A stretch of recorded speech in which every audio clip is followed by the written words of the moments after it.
I once had a manager who couldn't let go of control. Every email I wrote had to be reviewed.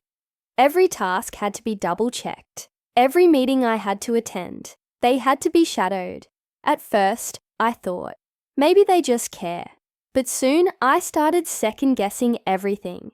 Instead of focusing on the work, I was focused on their approval. My creativity, gone. My confidence, shattered. The team moves slower, not faster. Micromanagement feels like control, but it actually shows a lack of trust. Great leaders empower. They give direction, not domination. They trust the process, not just the results. If you've ever worked under a micromanager, you know it doesn't motivate you. It burns you out. So here's a question for you.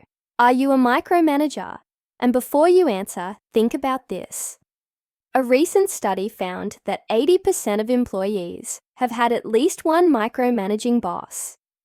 In fact, 65% of those surveyed said they were currently working under a micromanager. Now, if you're honest with yourself, you might admit, I'm a bit of a micromanager.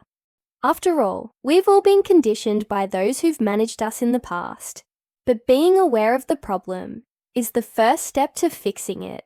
Here are 3 telltale signs that you're micromanaging. Number 1, you check in way too often.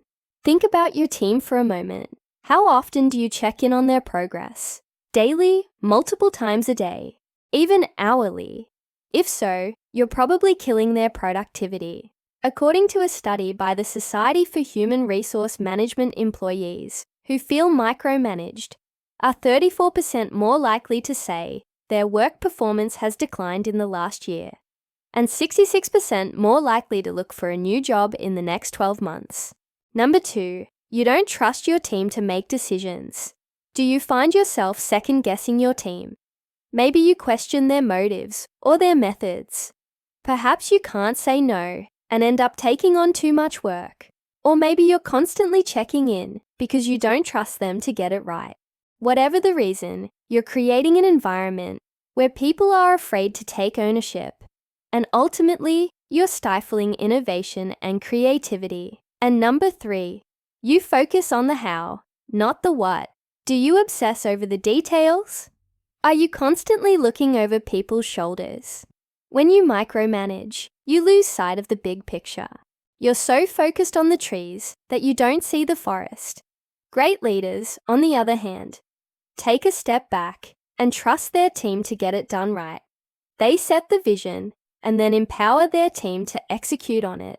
If you want to be a great leader, you need to trust your team. Trust builds speed. Control kills it. So let go of the reins and watch your team soar. This is the author, and together we can create a world where everyone leads and no one follows.